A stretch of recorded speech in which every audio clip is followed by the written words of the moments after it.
அண்ணா பல்கலைக்கழக அரங்கில் டாக்டர் பட்டம் வழங்கிய விவகாரத்தில் தங்களுக்கு பட்டம் வழங்குவதற்கான அதிகாரம் அங்கீகாரம் வழங்கப்பட்டிருப்பதாக நிகழ்ச்சி ஒருங்கிணைப்பாளர் விளக்கம் அளித்திருக்கிறார்.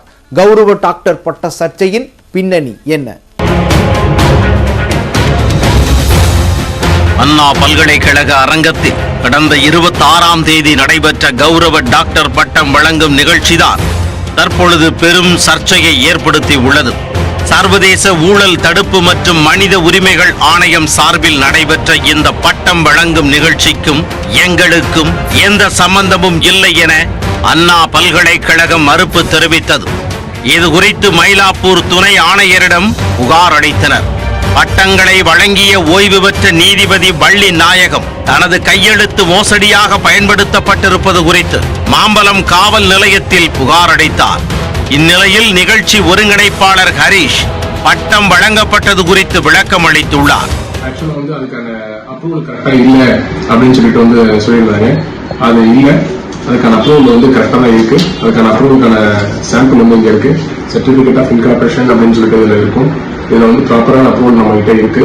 தென் இன்னொரு விஷயம் உங்களுக்கு அவார்ட் பண்றதுக்கான எந்த விதமான ஒரு தகுதியுமே இல்லை அப்படின்னு சொல்லிட்டு சொல்லியிருந்தாங்க.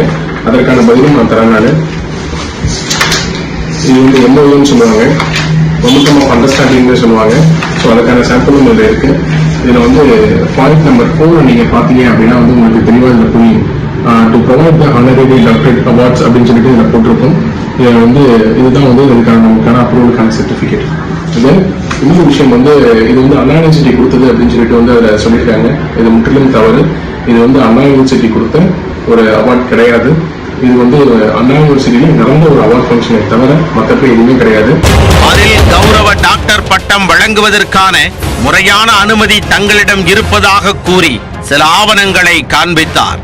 தான் சட்ட வரையறைகளுக்கு உட்பட்டே பட்டங்களை வழங்கியதாக ஹரீஷ் கூறினாலும் அவர் மீது அண்ணா பல்கலைக்கழகம் கொடுத்த புகாரின் பேரில் கோட்டூர்புரம் போலீசார் 7 பிரிவுகளின் கீழ் வழக்கு பதிவு செய்துள்ளனர்.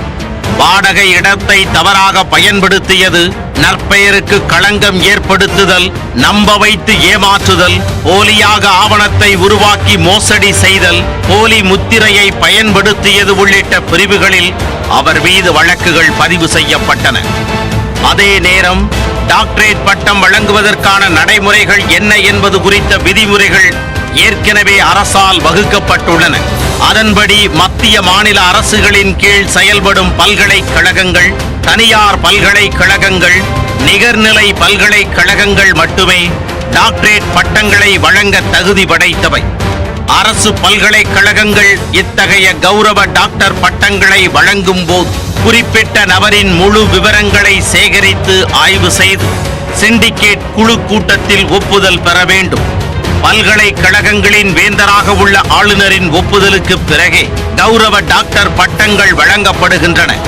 நிகர்நிலை மற்றும் தனியார் பல்கலைக்கழகங்கள் தாங்கள் விரும்பிய நபர்களுக்கு கௌரவ முனைவர் பட்டங்களை வழங்கி கௌரவிக்கின்றன. இவ்வாறு வழங்கப்படும் பட்டங்கள் மட்டுமே செல்லத்தக்கதாக கருதப்படும். இவற்றை கடந்து வேறு தனியார் அமைப்போ அல்லது நிறுவனமோ கௌரவ டாக்டரேட் பட்டங்களை வழங்க இயலாது. அப்படி வேறு தனியார் அமைப்போ அல்லது நிறுவனமோ டாக்டரேட் பட்டங்கள் வழங்குவது செல்லாது என்றும் கூறப்படுகிறது.